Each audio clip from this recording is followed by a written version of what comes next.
자, 오늘은 세 가지 적극적인 표지들을 살펴볼 건데요. 내용들이 짧고 반복되는 내용들입니다. 그래서 어렵지 않게 한번 살펴보고 넘어가겠습니다. 자, 9번째 적극적인 표지, 이제 하나님을 두려워합니다.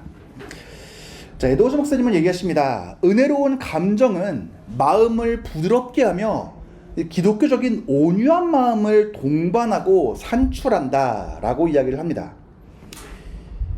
자, 거짓된 감정을 보게 되면 감정의 체험이 강력하고 감동적이어서 그 사람들에게 완전히 융화된 것처럼 보이더라도 결국에는 그 사람의 마음을 강팍하게 만들고 죄에 대해서 무뎌지게 합니다.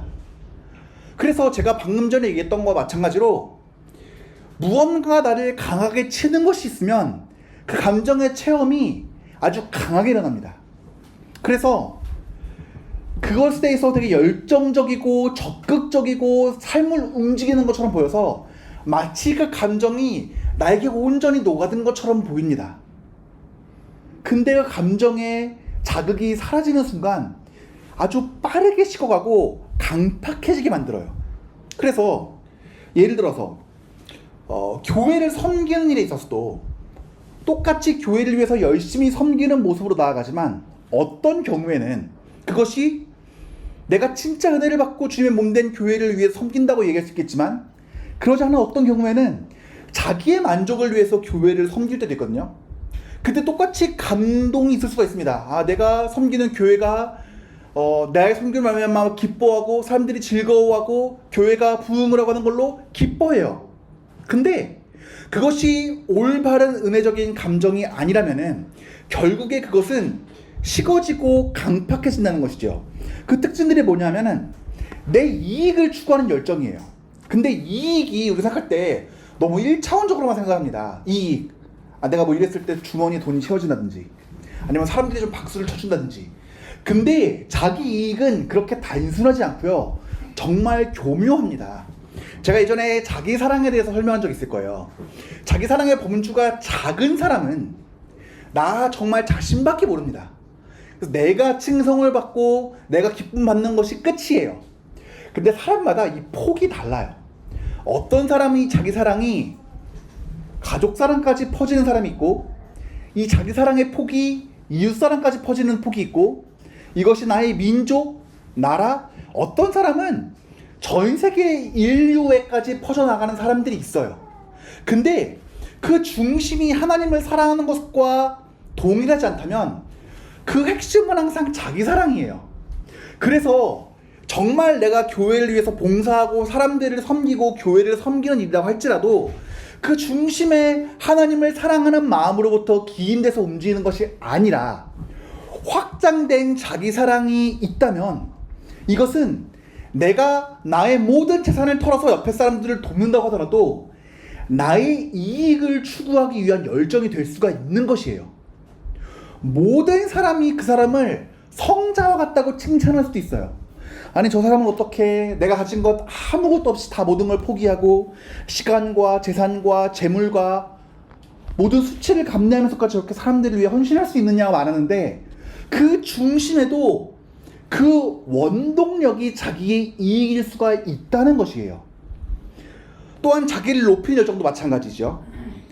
직접적으로는 내 스스로가 높아지는 것이지만 간접적으로는 나를 말미암아 영향을 받는 많은 사람들을 통해서 스스로를 높일 수도 있어요. 그리고 이런 경우에는 자기 스스로도 속습니다. 처음에는 양심의 송사를 갖지요. 아, 내가 올바르지 않은 원동력으로 교회를 섬기고 있구나. 내가 사람들을 시기하는 원동력으로 열심히 하구나. 이런 것들이 사역자한테 되게 잘 나타나거든요. 교구 간에 조금 이제 규모가 있는 교회에서는 교구들이 많잖아요. 그럼 사역이 비교가 딱 돼요. 주일학교 부서도 많잖아요. 한 주일학교 전도사가 10명 되거든요. 그러면 딱 보여요. 어느 부서에 애들이 늘어났냐? 줄어들었냐? 어느 부서 학부모들이 교구에서 피드백을 좋게 주냐? 안 좋게 주냐? 그런 걸로 경쟁을 하거든요. 그럼 겉으로 봤을 때는 되게 잘해요. 저 전도사님, 저 목사님 되게 신방도 열심히 하고 매주 전도 나가고 애들을 위해 설교도 불꽃같이 한다. 근데 처음에는 본인도 그것이 옳지 않다는 걸 아는데 스스로를 속게 되잖아요. 자기도 그 원동력이 올바르지 않다는 것을 잊어버린 채 나는 되게 성경적으로 살고 있어 라고 속을 수가 있습니다. 오늘 뒷부분에 가면은 그것이 어떻게 스스로를 속이는지, 뭐가 다른지를 한번 볼 수가 있을 거예요. 그래서 이런 사람들은 거짓된 감정으로 말미암아 마음이 굳어져서 죄로 감정적인 자극을 덜 받게 되고 덜 양심적이고 더 부주의해지고 악을 덜 두려워하게 됩니다. 지금 팬데믹이 교회에 큰 영향을 많이 미쳤습니다. 그 중에 제일 안 좋은 영향을 미친 게 무엇입니까? 사람들이 주일날 공예배에 빠지는 거를 두려워하지 않아요. 온라인 예배 드리면 되지. 이번 주 빠지면 월요일날 영상 녹화되는 거 예배 드리면 되지. 내가 말씀 듣는 게 중요하지 뭐. 예배에 이렇게 자리에 앉아있는 것 자체가 중요하겠어? 라고 생각을 하고 공예배에 참석하는 것 자체에 대한 두려움이 사라집니다. 이전에는 그랬을까요? 그러지 않아요. 예전에는 주일날에 예배를 빠지는 것에 대해서 많은 양심의 찔림을 느끼고 되게 두려워했습니다. 근데 사람들이 그런 거에서 두려워하는 마음이 사라져요.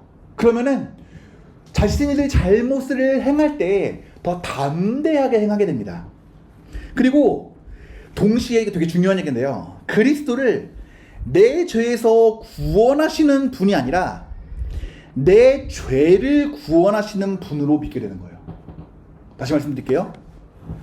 그리스도를 내 죄에서 구원하시는 분, Savior from sin이 아니라 자신들의 죄를 구원하시는 분, Savior of their sins. 그러니까 뭐냐면 그리스도가 나의 죄를, 나는 죄인이고 그리스도께서 나를 대속하신 분이시기에 나는 그리스도를 위해 살아가야 됩니다라는 그리스도가 아니라 나의 양심에 자유를 주는 사람인 거예요. 나 죄 지어도 괜찮아. 하나님은 사랑이신데. 죄 지었어? 괜찮아. 이번 주일에 빡세게 회개하면 돼. 예수님은 날 용서하시는 분이신데. 온 천하보다 나를 더 사랑하신다는데 내가 두려울 게 뭐가 있겠어. 하고 죄를 조용하게 눈치 보지 않고 즐길 수 있는 분으로 예수님을 격화시켜버리는 거예요.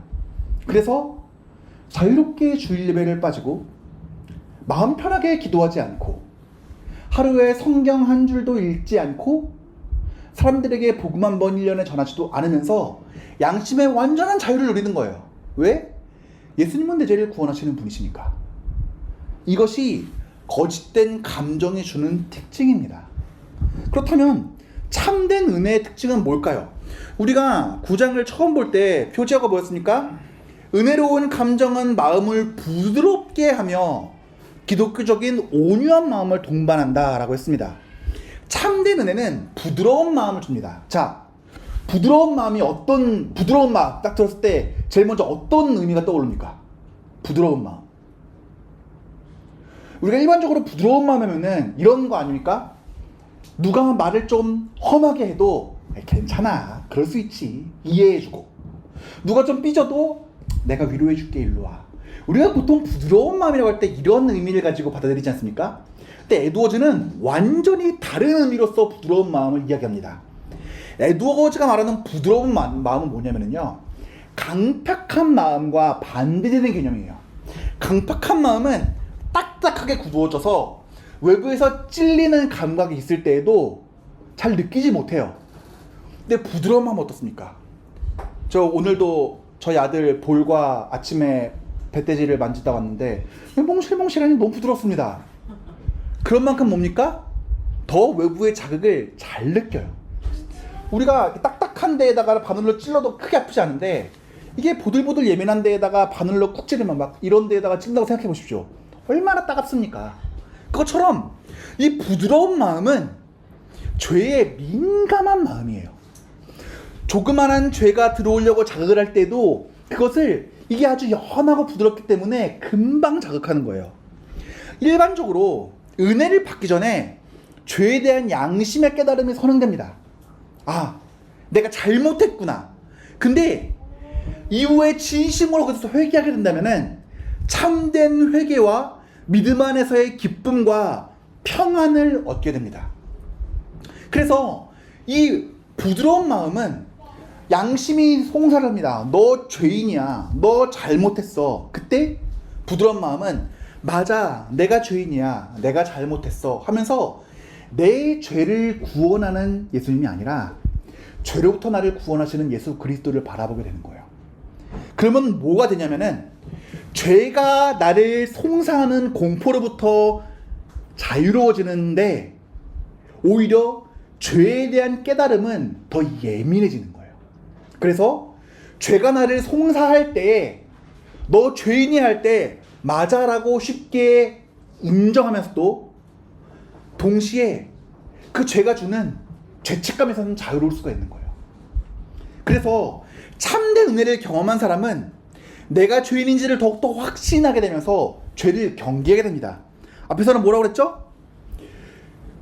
거짓된 감정은 내 마음을 굳어지게 하면서 죄를 부주의하게 느끼고 덜 두려워하게 되고 덜 양심적이게 된다면 진짜 은혜를 경험했을 때는 죄를 더 두려워하고 죄를 공포를 갖는 것은 아니지만 민감하게 반응하게 된다는 거예요. 내가 무언가 큰 감정을 경험했는데 그로 말미암아 내가 죄를 지을 때에 큰 양심을 찔림을 얻지 않는다? 그건 가짜 감정이에요.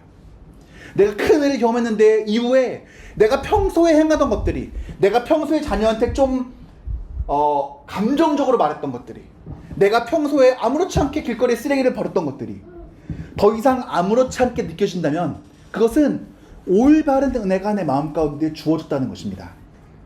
그래서 참된 은혜의 이 역할이 뭐냐면 양심이 깨닫도록 촉진하는 거예요. 은혜로운 감정들이 이 마음의 부드러움을 동반하는 이유는 참된 은혜가 양심이 깨닫도록 촉진시키는 경향이 있는 거예요. 자, 은혜를 받기 전에 양심이 찔르면 두렵습니다. 왜냐고요? 죄라는 사실을 양심이 찌를 때에는 우리가 죄로 말미암아 겪는 그 고통과 받아야 될 형벌이 무엇인지를 양심은 이야기해 주거든요. 너가 얼마나 더러운 사람인지. 근데 참된 회개를 경험할 때 우리 설교 시간에 그렇게 계속해서 강조하신 성령께서 마치 구름으로 성막에 임하시듯이 우리 안에 임하시면서 마음에 평안을 주세요. 그래서 존 오웬 목사님이 얘기하신 게 내가 평생도록 신자가 죄와 싸워 나가면서 얻을 수 있는 큰 유익은 죄로 말미암은 담대함과 평안함이다라고 이야기를 해요. 아니 평생 죄와 싸워 나가는 것이 얼마나 힘듭니까? 평생 죄를 죽이며 살아가는 게 얼마나 힘들어요. 그 보상을 줄 때 좀 좋은 거 줘야 되지 않겠습니까? 너가 평생 죄와 싸워 나가면은 20억, 승리하면 수상 30억, 이런 것과 비교될 수 없는 큰 상급이 있는데 그게 뭐냐면 신자의 마음 가운데 담대함과 평안함을 준다는 거예요. 뭐로부터의 담대함과 평안함이냐? 죄책으로부터의 담대함과 평안함이에요. 그래서 더 이상 죄의 송사를 받을 때 두렵지 않습니다. 하지만 죄에 대한 깨달음은 사라지지 않습니다. 오히려 내가 알기 때문에 주를 더 잘 믿게 되고 주를 더 사랑하기 때문에 잘 알게 된다는 고백처럼 우리는 참된 은혜로 말미암아 양심이 더욱더 민감하되 양심이 죄로 말미암아 잘못 작동할 때에는 그 사람을 죽음으로 몰아갑니다. 넌 죄인이야. 넌 잘못했어. 죄의 삭은 사망이야. 그러니까 너는 죽어야 돼. 라고 인간을 몰아치는 역할밖에 남지 않았다면 은혜로 말미암아 올바르게 작동하는 이 양심은 우리를 경계하게 만들어요. 우리가 SF 영화 같은 데 보면은 꼭 그런 거 있지 않습니까? 그 어떤 문명이 딱 종식을 맞이하면서 이제 기계대만 남은 거예요. 그래서 모든 침입자를 배제해요. 그래서 어떤 사람이 오면은 뭐 레이저를 쏘고 총을 쏘면서 다 하는데 자격 있는 어떤 사람이 신분증을 딱 스캔을 하면서 그 말살된 줄 알았던 문명의 생존자가 남아있어요. 그때는 모든 문명을 접촉하는 모든 침입자를 다 공격하던 그 무기들이 이제는 그 생존자를 보호하고 방어하기 위해서 작동하지 않습니까? 그것처럼 양심이 보이는 잘못된 걸 다 찌르면서 너 죄인이야. 너는 죽어야 돼. 봐봐 죄는 사망이라고 그랬지. 너 거짓말도 했지. 너 저 사람을 보고 음란한 마음을 품었지. 돈을 보면서 욕심을 품었지. 너는 그래 쓰레기야. 하던 것들이 이제는 그 부드러운 마음을 올바르게 지키기 위해서 잘못된 것들을 경계하는 마음으로 바뀌는 것이에요. 그래서 참된 은혜는 사람들로 하여금 방심하지 않게 만들어요. 그리고 마음을 더 강하게 지키도록 해주는 경향이 있습니다. 그래서 에드워즈 목사님이 이렇게 얘기합니다. 죄를 뉘우치는 사람의 양심은 불에 댄 적이 있어서 불을 무서워하는 아이와 같다. 반면에 가짜 회개와 거짓된 위로와 기쁨을 가진 사람은 갑자기 불이 붙었다가 꺼져버린 숯덩이와 같다. 이 숯덩이는 이전보다 더 단단하게 굳어져 버린다 라고 말입니다. 자, 그래서 감정에는 이제 거룩한 감정에는 두 가지가 있습니다. 하나는 거룩한 경외심과 거룩한 담대함이에요. 거룩한 경외심은 뭐냐 하면은 이제 어린아이와 그리스도인을 비교해서 이야기하셨어요. 어린아이를 보십시오. 외부의 악한 일이나 위협을 느낄 때 나를 의지하지 않고 부모에게 달려갑니다. 저희 아이들이 아직 이제 한국어가 좀 미숙해요. 그래서 어딘가 미묘합니다. 엄마 아빠 이리 와보세요가 아니라 엄마 아빠 이리 와봐요. 그래요. 물론 마음은 그게 아니에요. 이제 와주세요예요. 근데 맨날 엄마 이리 와봐요. 그래서 마치 꼭 그 주인이 종론 부르듯이 부르는데 근데 가보면은 뭐 무당벌레가 방에 들어왔어요. 아니면 이 숙제를 잘 모르겠어요. 힘든 일이거나 어려운 일이 있을 때 본인이 못할 때에는 자연스럽게 부모를 부릅니다. 그것이 본성적인 일이에요. 그것처럼 그리스도인도 영적인 원수들과 싸울 일이 있을 때 자신을 의지하지 않습니다. 그리고 우리가 전신갑주를 생각해 볼 때에도 다른 모든 것들은 다 보호하는 것입니다. 호신경도 그렇고 구원의 투구도 그렇고 믿음의 띠도 그렇고. 근데 공격할 수 있는 유일한 수단은 성령과 말씀의 검뿐이에요. 그것은 무엇입니까? 원수가 싸울 때에 너가 가지고 있는 믿음을 의지해 싸우지 말고 하나님 말씀과 성령을 의지해 싸우라는 것이잖아요. 마찬가지입니다. 또한 어두움을 두려워하고 혼자 남아있거나 멀리 떨어져 있는 것을 두려워합니다. 저희 아들은 밤에 방문을 못 닫게 해요.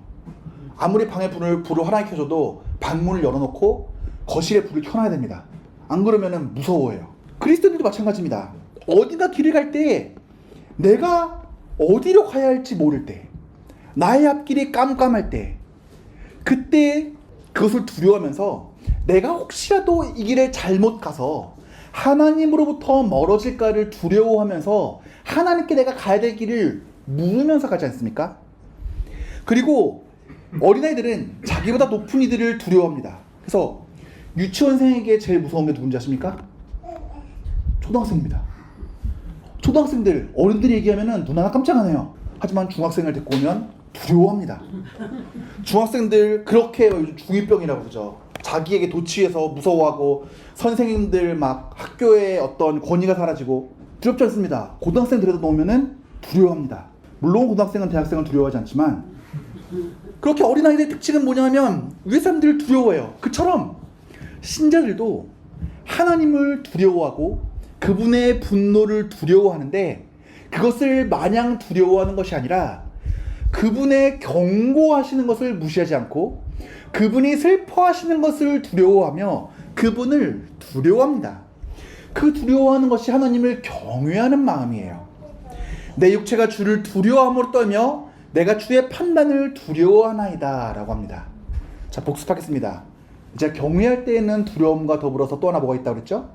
이끌리는 사랑이 동반되어야 경외예요. 하나님을 향한 사랑이 없는 두려움은 경외가 아니에요. 그렇기 때문에 우리 자녀들이 부모한테 혼나더라도 결국에는 부모한테 와서 안기잖아요. 엄마한테 혼나고도 엄마가 안아주면서 위로해주길 바라잖아요. 마찬가지예요. 우리가 하나님을 두려워하는 동시에 그분을 떨어질 수 없는 이끌리는 사랑을 갖고 있는 것이 경외입니다.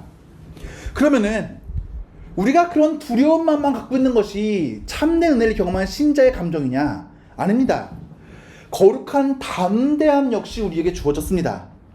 이 거룩한 담대함은 거룩한 경외심과 모순되는 것이 아니라 노예적인 두려움과 맞서는 것입니다.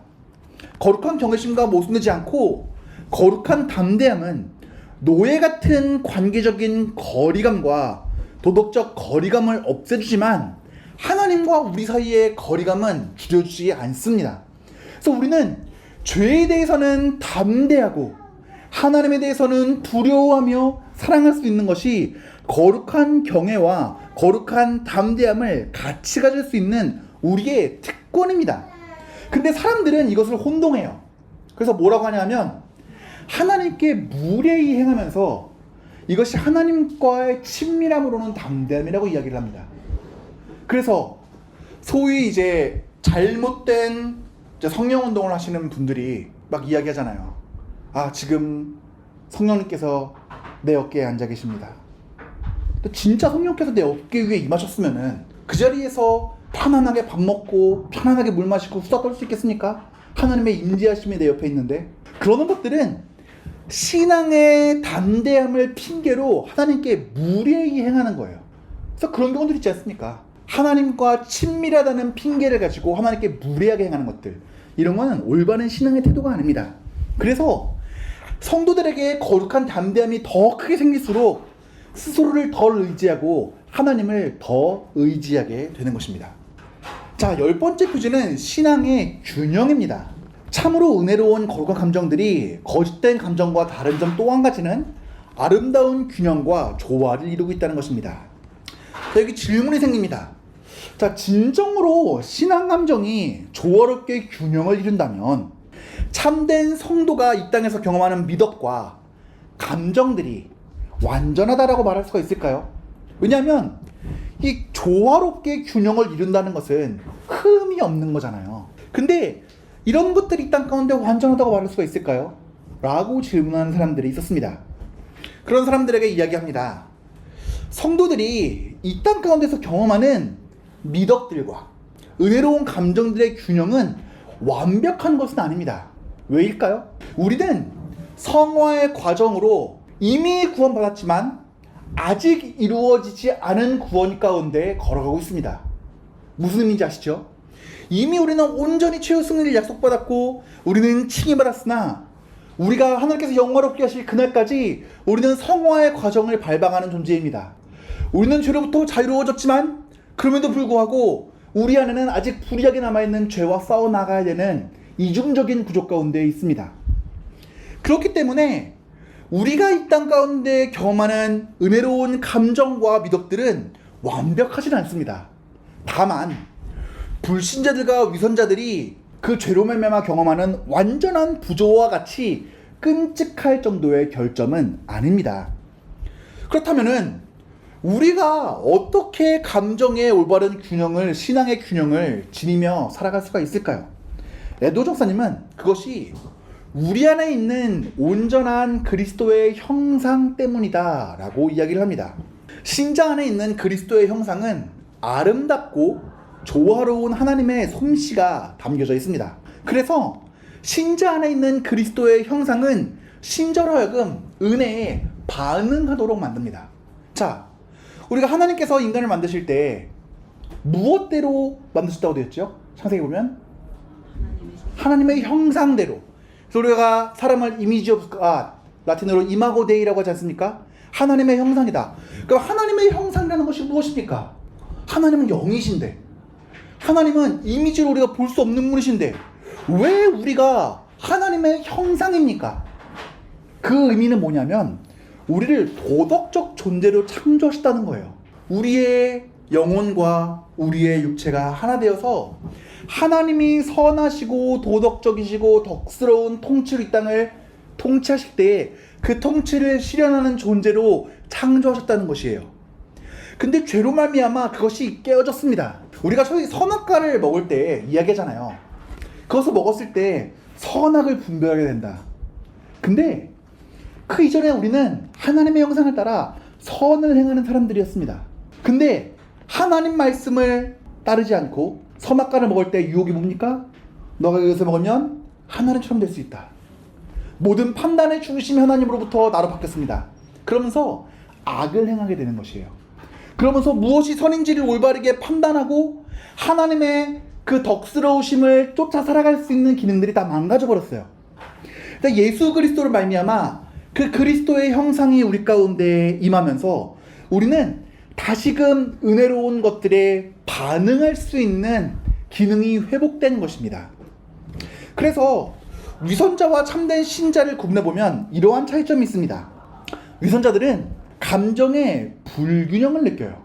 뭐냐면 어떤 부분은 되게 강력한 감정을 느낍니다. 하지만 반대로 어떤 부분은 잘 느끼잖아요. 예를 들어서 사랑의 하나님에 대해서는 많이 강조를 하고 그분의 사랑을 많이 경험한 것처럼 느끼면서도 그분을 두려워하거나 그분의 임재하심과 그분의 진노하심에 대해서는 크게 신경 쓰지 않습니다. 그래서 이제 말시온이라고 하는 이단이 있었는데요. 구약의 하나님은 원시적인 신이다. 우리는 그분을 따를 수가 없다. 어떻게 감정적으로 인간을 징계하고 지옥에 보내고 죽일 수가 있냐. 이것은 더 진보적인 신약에 나타난 사랑의 하나님과 대척되는 잘못된 신이다라고 생각하고 자신들이 수용하고 싶은 것만 수용하는 것이에요. 그래서 편파적인 감정을 가지고 신앙을 대합니다. 하나님을 사랑하고 그분을 경외하지 않을 것뿐만 아니라 사람과 하나님을 댈 때도 마찬가지예요. 하나님을 아주 사랑한다고 막 기도하면서 눈물을 쏟고 말씀을 들으면서 기도하면서 눈물을 쏟다가도 가족들과 이웃들과 성도들을 대할 때는 냉대해요. 아니면 또 반대예요. 찬양할 때는 막 울고 성도들과 교제할 때는 막 감동을 하다가도 말씀만 시작되면 하나님은 사랑하는 사람에게 잠을 주시지. 날 진짜 사랑하시나 보다. 어쩜 그렇게 매주 사랑하실까? 그럼 말씀만 시작되면 꾸벅꾸벅 줍니다. 다른 사람들의 영적인 결함에 대해서는 민감하게 반응해요. 어떻게 저 사람은 저렇게 부도덕적일 수가 있지? 어떻게 저 사람은 저렇게 성경에 대해서 하나도 모를 수가 있지? 어떻게 저 사람은 저렇게 하나님을 사랑하려는 마음이 하나도 없을 수가 있지? 하면서 자기 눈에 있는 들보는 보지 못합니다.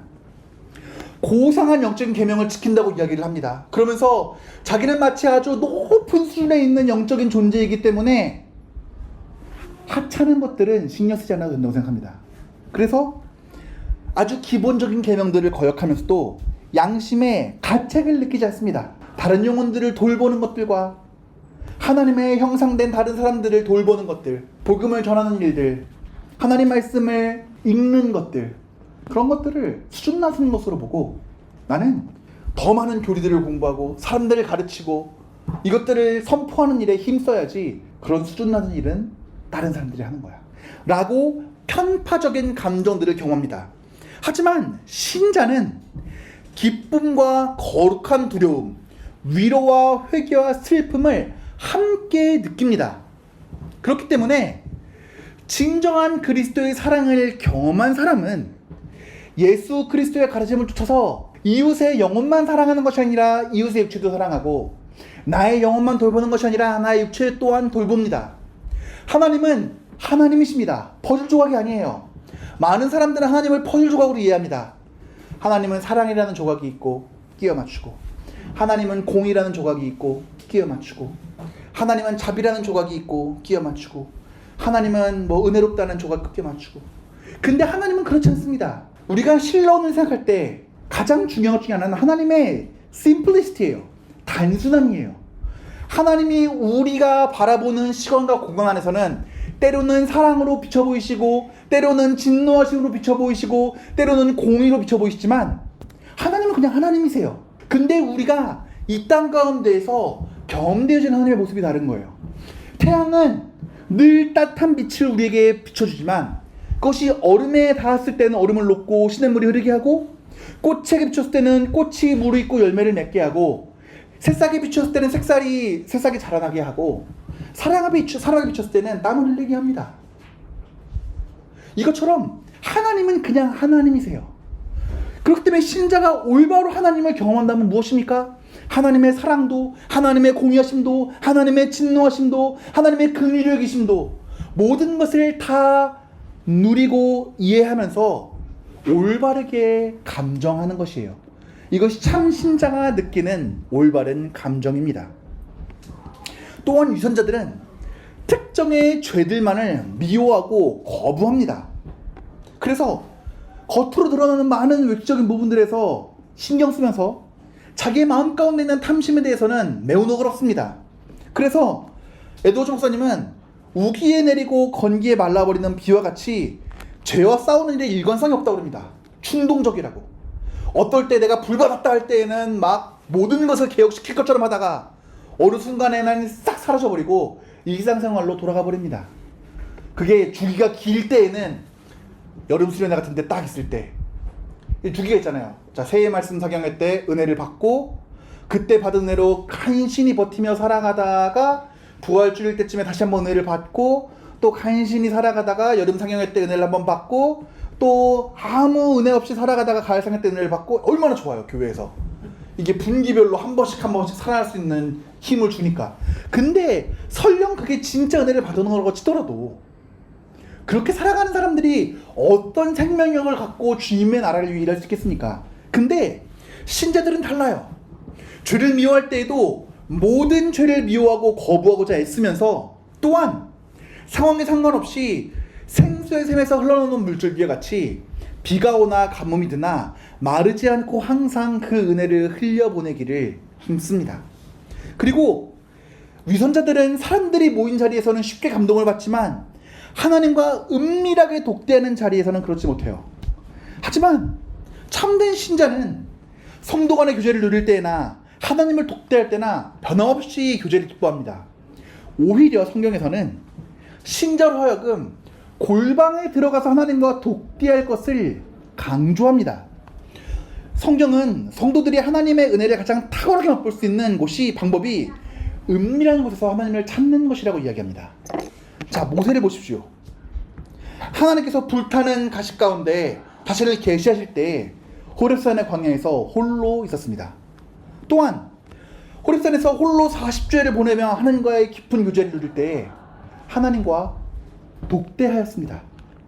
엘레 역시 시내산에서 홀로 하나님과 독대하였고 예수님은 늘 홀로 기도하셨습니다. 오병 이후에 사람들이 예수님을 쫓고 왕으로 삼으려고 하자 그 가운데 계시지 아니하고 홀로 기도할 곳을 찾아 떠나셨고, 그리고 또한 감람산에 가실 때에도 습관을 쫓아서 혼자 하나님과 독대하길 원하셨습니다. 하나님이신 예수 그리스도 역시 하나님과 독대하길 원하셨습니다. 마리아를 보십시오. 처녀인 마리아에게 성령께서 임하셔서 이 처녀의 수태를 말씀하셨을 때 약혼자인 요셉에게조차 그 일에 대해서 알지 못했고 마리아는 하나님과 독대하는 시간이 있었습니다. 또한 예수님의 제자 요한을 보십시오. 계시록의 그 놀라운 일들, 얼마나 영광스러운 하나님의 나라가 임할 것인지를 계시하는 놀라운 일 가운데 반모섬에서 하나님과 독대하는 시간이 있었습니다. 그래서 에드워즈 목사님은 만일 사람들이 신앙적인 교제에는 큰 열심을 내지만 신앙의 골방에서 열심히 적고 다른 사람과 함께 있을 때는 종종 감정으로 고용되지만 단지 하나님과 그리스도와 대화할 때는 감화를 적게 받는다면 믿음이 매우 어두운 것이라고 이야기를 합니다. 그래서 깊이 기도를 경험한 사람은, 지금 못하더라도 깊이 기도를 경험해왔던 사람들은 공통적으로 느끼는 것이 있습니다. 뭐냐 하면 회중 가운데서 같이 기도할 때도 좋지만 혼자 하나님께 엎드려 주님께 기도할 때 느끼는 하나님과의 친밀한 교제가 있어요. 뭐냐 하면 나는 처음에 지금 내 마음이 힘들어서 기도를 시작해서 내가 처음에 기도를 시작하는데 이후에는 성령 하나님께서 내 마음에서 기도를 이끌어 올려가세요. 그래서 처음에는 마음의 괴로움 때문에 토로하며 기도를 시작했더라도 나중에는 하나님께서 나와 동행하신다는 확신과 기쁨을 주시면서 기도를 이끌어 가세요. 그래서 마치 옛날에 그 펌프질 할 때, 저도 실제 써본 건 아니고 이제 그 목욕탕 같은데 모형으로 만들 때 써봤는데 마중물을 붓지 않습니까? 처음에 마중물을 붓고 펌프질을 막 하면 그것이 압력을 발생해서 밑에 있는 물을 쭉 가서 콸콸 내뿜지 않습니까? 그 마중물처럼 내가 나아가 하나님과 독대하면서 기도하기 시작했을 때 성령 하나님께서 어느 순간 내 마음을 강하게 인도하시면서 내 안에서부터 기도를 이끌어내십니다. 근데 그러한 기도의 기쁨은 대체적으로 하나님과 골방에서 독대하며 기도할 때 일어납니다. 그렇기 때문에 하나님의 은혜를 가장 탁월하게 맛볼 수 있는 방법이 이렇게 하나님과 독대하는 것이라고 이야기를 하는 것입니다. 자, 또한 신자들에게는 하나님을 향한 갈망이 있습니다. 은혜로운 감정은 이것이 고양될수록 더 영적인 욕구를 갈망한다는 것이 있어요. 반면에 거짓된 감정은 어느 정도의 영적인 욕구가 채워지면 거기서 만족해버린다는 것이에요. 자, 참된 성도는 하나님을 사랑할수록 더 사랑하기를 갈망하게 되며 자신이 충분히 사랑하지 못함을 말미암아 괴로워하게 됩니다. 성도는 거룩해지고 싶어하는 욕구가 있습니다. 또한 거룩한 감정을 소유하고 싶어하는 갈망이 있습니다. 그렇기 때문에 영적으로 성도가 성장할 때에는 더욱더 강렬한 욕구를 불러일으킵니다. 자, 우리가 처음에 신앙생활을 시작할 때에는 단순하게 무엇을 합니까? 나는 죄인입니다. 예수님은 날 위해 죽으셨습니다. 구원받고 나는 천국 갑니다. 정도만 가지고 시작을 합니다. 근데 그렇게 하나님을 믿다가 말씀을 보고 배워갈수록 그리스도가 어떤 분이신지, 하나님이 어떤 분이신지를 알아가게 됩니다. 알아갈수록 그분을 더욱더 사랑하고 싶어하는 마음이 생겨납니다. 오늘 말씀을 보십시오. 오늘 백금상 목사님께서 강의하실 때, 설교하실 때 어떤 이야기 주셨습니까? 빛나는 구름이 무엇인지를 얘기해 주셨죠. 그것이 얼마나 아름다운 것인지, 하나님의 임재하심을 나타내는 것인지, 그 다음에 하나님의 영광을 나타내는 것인지, 또 하나님의 인도하심을 나타내는 것인지, 또한 성령을 나타내는 것인지 몰랐을 때는 몰랐는데 이제 알게 되었습니다. 그 이후에는 앞으로 성경을 보다가 구름에 대한 이야기가 나오면 무엇을 떠올리게 됩니까? 아, 하나님의 임재하심, 하나님의 인도하심, 보호하심, 내 가운데 있는 성령이 이 구약의 성도들에게는 이 구름으로 나타났구나. 이 성전과 성막 가운데 임재한 구름이 내가 기도하고 예배할 때 느끼는 성령과 동행하는 마음이었겠구나 알고 더 그것을 누리고 싶어 하지 않습니까? 그리고 성경에서 나보다 더 많은 은혜들을 경험했던 성도들을 보십시오. 오순절에 임했던 성령의 그 놀라운 임재를 우리가 보고 은혜를 받는다면 어떠한 갈망이 생깁니까? 오순절에 임했던 성령께서 나에게도 임하여 주시옵소서. 베드로의 설교 한 번에 3,000명이 열심히 사건들을 보면서 우리가 말씀 집회를 준비하고 기도하면서 혹은 아울리치를 가고 선교를 나가면서 어떤 것들을 소망하게 됩니까? 성령 가운데 있었던 이 놀라운 것들이 나의 삶 속에도, 나의 사역 가운데도 임하게 해주셨다는 갈망이 생기지 않습니까? 이것이 신자라면 마땅히 가지고 있어야 할 하나님을 사랑하고 알면 할수록 더 가져야 되는 갈망이라는 것입니다. 이것이 없으면 성장이 없는 것이에요.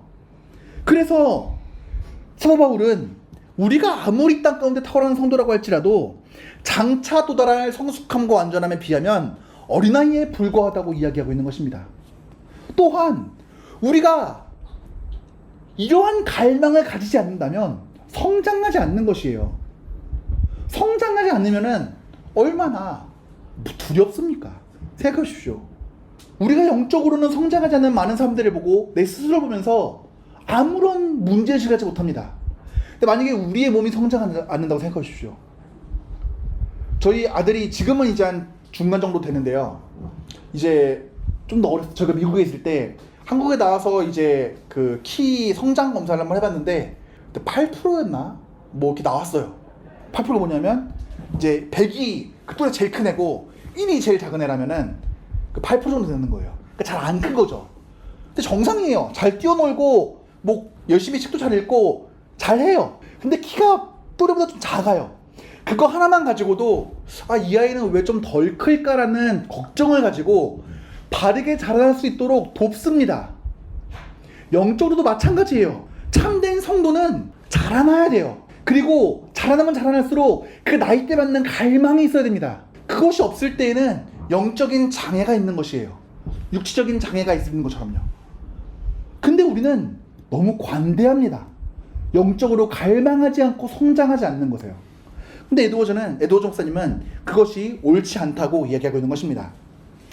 영적인 즐거움은 영혼을 만족시키지만 그 만족으로서 끝나지 않게 하고 더 많은 즐거움을 간구하게 합니다. 그러니까 사랑과 같아요. 우리가 사랑하는 사람을 만났을 때 처음에는 그 사람이 나에게 조그만 관심을 주기를 바라고 그 사람의 이름과 그 사람의 취미만 알아도 기쁘지만 멈춥니까 거기서? 아니에요. 그 사람에 대해서 알게 좋아하게 되면 같이 퇴근하고 싶고 같이 생각하다 보면은 같이 손잡고 걸어가고 싶어지고 같이 손잡고 걸어가다 보면은 같이 대화를 나누고 싶고 그 사람과 허그하고 싶고 입 맞추고 싶고 그 즐거움이 올수록 그 사람을 더 알아가고 그 사람과 함께 더 큰 기쁨들을 누리고 싶어 하지 않습니까? 마찬가지예요. 하나님으로 말미암아 기뻐하는 우리도 진짜 신앙의 감정들을 누리며 있을 때에는 이것들이 더 발달해요.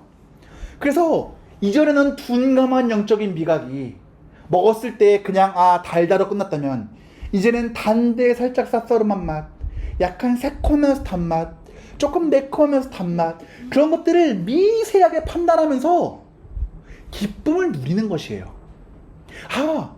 이 말씀 속에 하나님의 이러한 모습이 담겨져 있었네, 나의 이러한 삶 속에 하나님의 이러한 임재의 역사가 있었네를 알아갈수록 더 큰 만족과 기쁨을 누리게 되는 것이죠.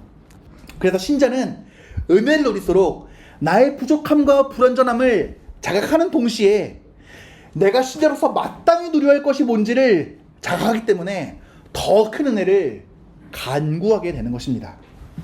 그래서 영적으로 성장할수록 갈망하고 성장할 방편을 찾게 되는 것입니다. 자, 여기에 반론이 있습니다. 어떤 사람들이 이렇게 이야기해요. 영적인 즐거움은 영적으로 만족시켜준다면서요. 아니, 근데 영적인 즐거움을 영적으로 만족시켜준다면 어떻게 만족이 되는데 더 큰 걸 찾아가게 됩니까? 만족은 족함이 가득한 게 만족 아닙니까? 라고 이야기합니다. 이때 에도정 목사님은 이야기합니다. 자, 영적인 만약에 즐거움이 실증이 있게 되면 만족한다는 것이 무엇입니까?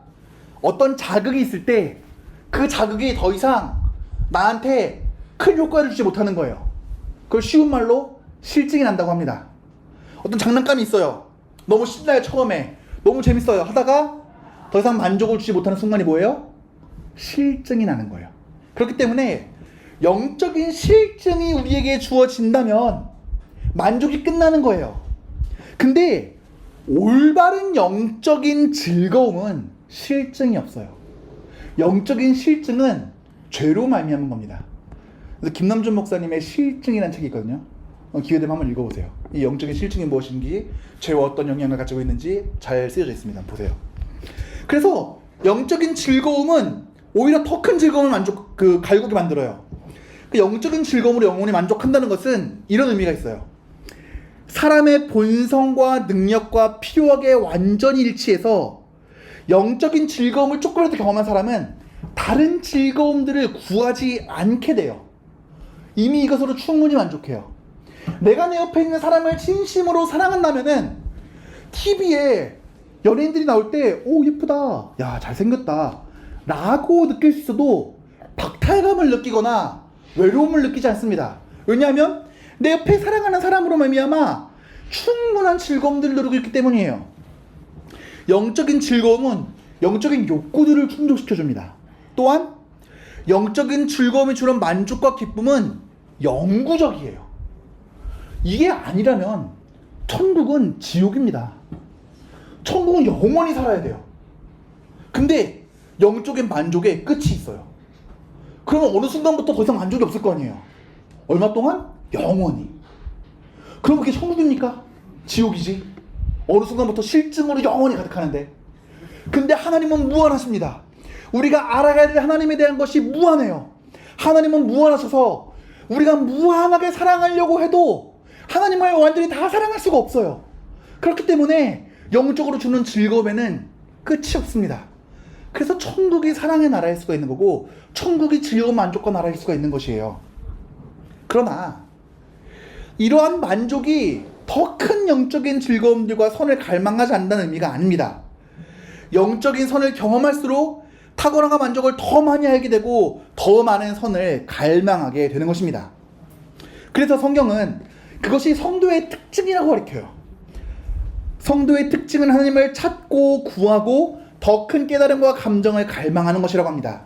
그래서 시편 24편 6절 7절을 보게 되면, 그는 여호와께 복을 받고 구원이 하나님께 의를 얻으리니 이는 여호와를 찾는 족속이요 야곱의 하나님의 얼굴을 구하는 자로다. 하나님의 얼굴은 하나님의 임재를 의미합니다. 하나님의 함께하심과 하나님을 추구하고 앙망하는 족속이 신자라고 이야기를 해요. 또한 곤고한 자가 이를 보고 기뻐하리니 누가? 하나님을 찾는 너희들아. 성도들이 하나님을 찾고 추구하는 자라고 얘기합니다. 주를 찾는 모든 자들이 주로 말미암아 기뻐하게 하시며 주의 구원을 사랑하는 자들이 항상 말하기를 하나님이 위대하다 하게 하소서. 이것이 성도입니다. 그렇기 때문에 하나님을 향한 갈망함이 없으면 성도가 아니에요. 성도가 아니거나 성도이지만 성도답게 살아가고 있지 못한 것입니다. 그래서 성경은 그리스도인의 회심이 구하는 일의 시작이며 성도에게 주어진 것은 경계함, 나를 진지하게 살핌, 나의 앞에 놓여있는 경주를 경주하는 것, 분투하고 고난당하는 것, 혈과 육이 아니라 정사와 권세와 싸움과 다툼, 하나님의 전신갑주를 입는 것, 굳게 서는 것, 모든 일이 다 한 뒤에 서는 것, 앞에 있는 것을 잡으려고 쫓아가는 것, 기도에 항상 힘쓰는 것, 밤낮으로 간구하는 것, 이것이 성도에게 회심 이후에 주어진 것이라고 이야기를 하는 것입니다. 그래서 결론적으로 참된 성도는 지속적으로 거룩함과 영적인 성장을 추구합니다. 참된 성도는 은혜와 영적인 양식을 더욱더 간절히 갈망합니다. 이것은 성도의 본성적인 특징이며 참된 성도는 끊임없이 더 큰, 더 많은 은혜를 추구하는 것입니다. 그래서 여러분들이 이제 이번 한 주간을 살아가실 때에는 이제 이런 것들을 살펴보면서 내가 마음 가운데 정말 하나님부터 말미암는 담대함과 하나님을 경외하는 마음을 가지고 있는가? 또한 내가 올바른 신앙의 균형을 그리스도의 형상으로 말미암은 균형과 조화를 이루며 살아가고 있는가? 또한 내가 진정으로 하나님으로 말미암아 기뻐하며 주를 말미암아 만족하기 위해서 주를 찾고 있는가? 스스로를 살펴보면서 내가 진짜 참된 신앙 감정을 누리고 있는지를 살펴보시기를 바랍니다. 그리고 그런 은혜 가운데 있다면은 더욱더 정진하시고, 혹여나 내가 어떤 부분에서 놓치고 있는 부분이 있다면은 다시금 그 부분을 잘 일깨워서 하나님 바라보시기에 올바른 성령적인 성도의 모습을 갖추시는 여러분들과 제가 되기를 주님의 이름으로 축복합니다.